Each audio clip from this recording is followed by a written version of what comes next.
What is going on, guys? This is Sin, and yes, after all these months or something, it's been a while since we got the new Centurion support, but I'm finally making an updated combo video and deck profile. The new support is definitely pretty scary because it allows you to do things that the Centurion deck could not do before, and that includes playing Shifter or playing through Shifter, which is a little scary. But yeah, I'll show you 3 combos. One of them, I mean, it's pretty simple. It's like the bread and butter combo that anyone can do right now, as well as, again, an updated deck list for you guys. But before we go any further, I'd really appreciate if you could smash the like and subscribe button. Thank you so much. It really means the world to me. And now let's get right into it. So first things first, Centurion Primera or the Field Spell or Trudea or Emblem of Hope. I don't even know their name. I don't even care. They're all 1-card combos, but you're always going to need that discards for the Field Spell because you need the Field Spell since it's the way you can synchro summon on the opponent's turn. So yeah, keep that in mind. And also, if you don't want to lose to Nibiru, just make sure that you don't summon the MS6 on the opponent's turn, because this is going to be summon number 1, 2, and then you're going to be going summon number 3, Crimson Dragon, and then summon number 4 is going to be the King Calamity. Alternatively, you could also make it so that the MS6 would be summoned by putting Trudea in the Spell and Trap zone, because you still need the Primera as your tuner. But then the King Calamity would be summon number 5, and then King Calamity only prevents cards or effects on the field from activating.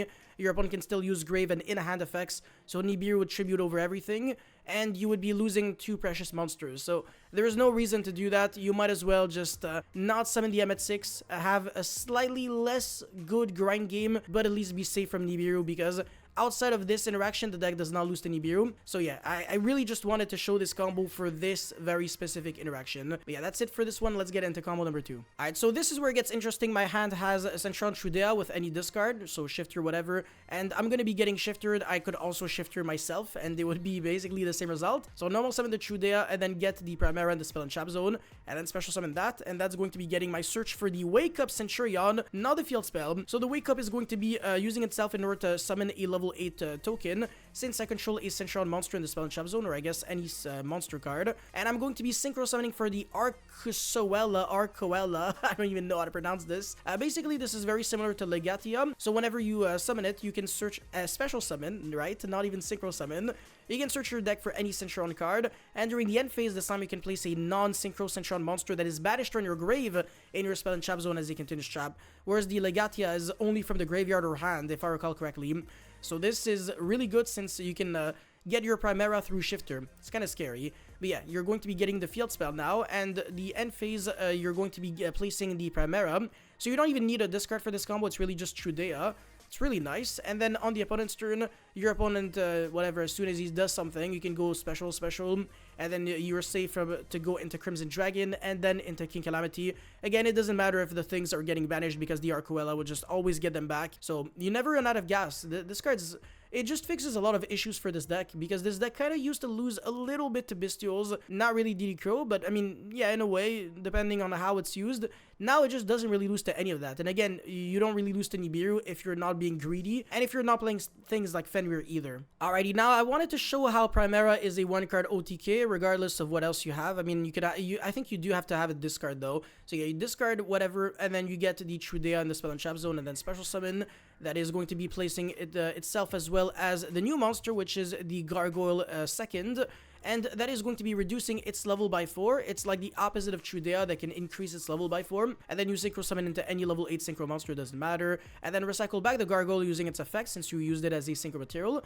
And then you can special summon it from the hand by pitching a monster card, well, any Centurion card you control to the grave. And then you can make a Jaglubion into Numeron Dragon, and that's 9,000 damage. So if you just want to kill your opponent with one single card, using only 3 extra cards in your extra deck, which is very loose anyways, this is an OTK that you can always achieve, and I'm a big fan. Anyways, now let's get into the deck profile. Alrighty, so for the deck list, it's actually very simple. It's hand traps featuring Centurion cards. No, like seriously, it's literally just as worse as Tenpai Dragon. This is actually quite crazy, but more than 50% of the deck is hand traps. We're on 3 Nibiru, 3 Ash, 3 Veiler, 3 Imperm, 3 Shifter, right? And then 3 Ogre for Tenpai Dragon, because by the time we get the new cards, which would be Wake Up Centurion as well as Arcoella, it's going to be Legacy of Destruction format, right? It's all in the same set. So Tenpai Dragon will be played. Tenpai Dragon loses to Ogre on the Field Spell.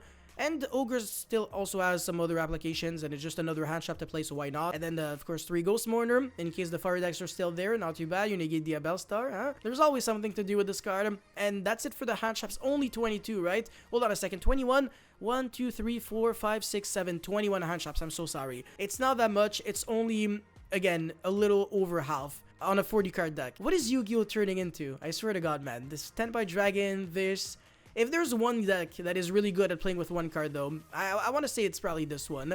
It's probably even better than Tenpai Dragon with one card, but then you don't have like the crazy explosiveness when you're going second.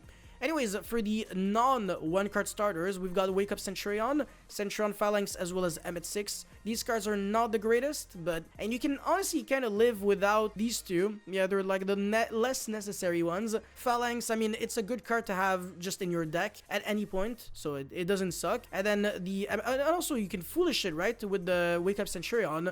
And it has a graveyard effect to rely back one of your synchro monsters, so either Legatia or Arcoella. And then also, again, they're going to be triggering their effects as interruption, so that's actually kind of scary. Well, at least Legatia will be an interruption, because then when it's special summon, you can draw one card and then destroy a monster your opponent controls with the highest attack, so that's really cool. And yeah, it's always so easy to get in the grave. So Wake Up Centurion just made this card way better. But Emmet 6, honestly, is just like one of the most useless cards. You might be able to live without this card completely. Actually, probably not. Yeah, no, definitely not. Anyways, for the actual one-card starters now, we've got a few. So 4 field spells, as well as 3 Primera, 3 Trudea, Emblema Oath. Oh, okay, so that's the name of the card. And then 3 Prosperity. Trudea and Oath are one-card combos under Shifter. And then Primera and the field spell are not, because the field spell, it doesn't actually make you discard a card, but rather send a card from the hand to the grave as a cost. And under Shifter, you can't do that. So that's the reason why I didn't showcase combos of Primera with Shifter. It just doesn't work. But with Trudea, the combo is different, because you go into Primera to search the Wake Up, and then you already had a Trudea on the spell and trap zone, so that you can summon your token. And then you go into Arcoella, search the field spell, and then you just synchro summon everything on the opponent's turn. It's a safer combo. Trudea is just a better card to open usually than Primera, but it doesn't really change like all that much. So yeah, that's what, 4, 7, 10, 13, 16 one-card combos. Yeah, it's like a 90-something% likelihood that you open one of these cards. So you should feel relatively safe, right? But the ceiling level, not necessarily the highest. But in the side deck, we have a lot of cards to facilitate making boards and stuff. But anyways, for the extra deck first, some super poly targets, Garura as well as Mud Dragon. I don't know if you really necessarily need anything else, but these cards are the best. And then for the synchro monsters, Cosmic Blazar as well as King Calamity, obviously the red Supernova Dragon, the best ones to summon off of Crimson Dragon. And then double Centurion Legatia and double Arcoella. By the way, you can also play a second King Calamity, but by the time this deck gets released, I mean, the new support rather, I really hope this card gets banned. So you might actually have to play a second red Supernova Dragon instead. I think even without King Calamity, this card is still, this deck is still really good. They're nice to have for the grind game. And then Crimson Dragon, Chaos Angel, because you can use like a Bestial and a Centurion Monster, but I'm not playing any Bestial here. But you could if you're setting Bestials, and then Chaos Archfiend. Chaos Archfiend can also summon Chaos Angel when it dies by your opponent's card, so keep that in mind. And then when this card is special summoned, not necessarily synchro summoned, you get to banish a card on the field. So that would make Chaos Archfiend even more impressive. So you always have to play these cards in as a pair. And then finally for the Xyz monsters and links, so we got Zeus as well as Typhon.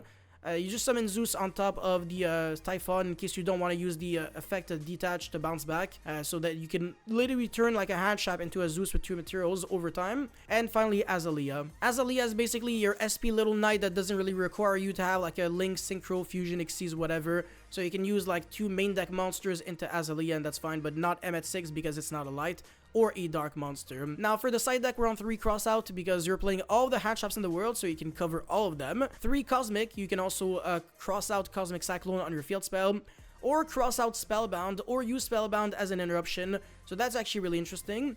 Super Poly, same thing, same argument. You can use cross out into Super Poly preemptively though, so you're gonna have to do it when you only have the Synchro monster and the 2 monsters in your spell and trap zone, so that you're not afraid of Super Poly. And then Call by the Grave, obviously, so that you don't really lose to hand traps. And finally, there can only be one for Tenpai Dragon and stuff. They only play Dragon monsters. And Dimensional Bearer, again, for Tenpai Dragon. So this deck already has everything like prepared for next format, and you shouldn't really lose to like anything else. If you go first and you got King Calamity access, you're basically just always winning. So yeah, that's it for this video, guys. Thank you so much for watching. Don't forget to like and subscribe, and let me know your thoughts about Centurion in the comment section below. Do you think King Calamity absolutely has to get banned? I want to hear it, and I'll see you guys very, very soon. Peace.